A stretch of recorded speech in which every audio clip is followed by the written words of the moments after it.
Welcome back. Florida Governor Ron DeSantis is not even in the race for president yet, but that has not stopped the liberal media from attacking him.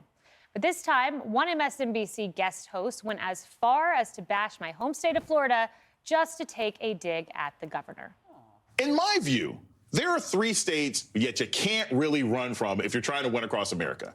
You run from New York, you're too crazy, you're liberal. You run from California, you're too crazy, you're liberal, you're trying to make sure I can't get plastic straws. You run from Florida, it's all crystal meth and alligators, right? Like, I mean, that's what people think. And I'm not saying that that's the case. I'm saying those are sort of the national reputations of those states. So when you see Ron DeSantis running and claiming that he's going to do for America what he's done in Florida, it seems like that'd be a problem.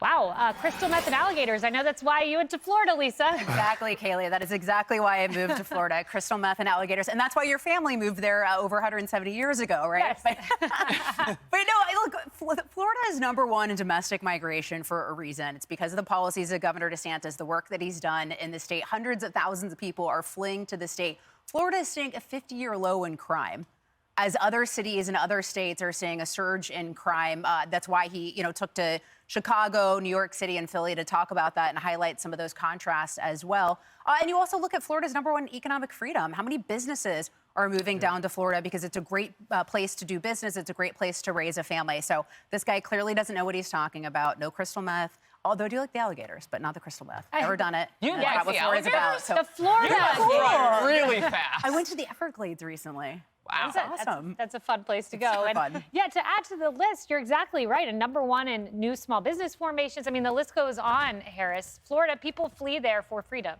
Well, they flee there for lots of types of freedom. I mean, Congresswoman AOC, as I think we have a picture of. Remember, she went down there and partied like it was 1999. She was dancing with all sorts of folk. I think that's her boyfriend there. But she had a really good time. So if Florida's such a bad place, why do Democrats go there, particularly on the far left? Because it's awesome to be in that sunshine. Yep. And, if it weren't working, places like Arizona and Florida would not see the great, exodus from California that they're seeing. I mean, people are really crisscrossing the country to get to some of these places. Absolutely. Yeah, Kara, I was texting with my dad this morning. We were talking about all the Democrats that have discovered Florida. There's AOC. We have this wall we'll show you.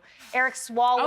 Oh, him too, with the newborn. Yeah, my first favorite is Don Lemon fleeing the controversy on his set of his morning show. He went to Florida last week, and I believe he was in your neck of the woods, Lisa, Miami.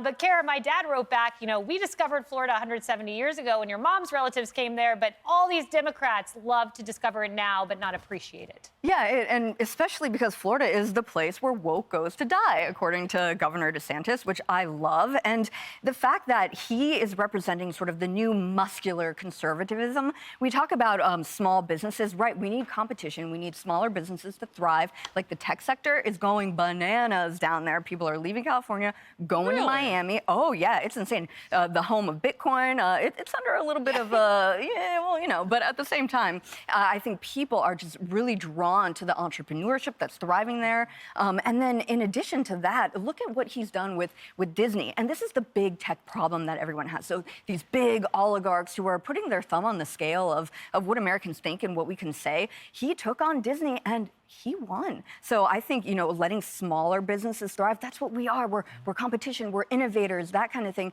So Florida's great. I think Ron DeSantis is doing a really good job, and woke should die more often. And absolutely. Freedom and on thrives. COVID, and as especially, schools open, no mask mandates for small children, no vaccine passports. He really gave people a choice. I mean, first of all, what a terrible statement to say, by this MSNBC host. I think what Governor DeSantis has done during COVID, post-COVID, and especially during hurricane for the state of Florida was, amazing. And he has done a lot for the people in Florida. But, I mean, shame on this host. You know what? The hurricane, he gets stuff done. Yeah, GSD exactly. is my dad, although when my dad said it, the S stood for something else.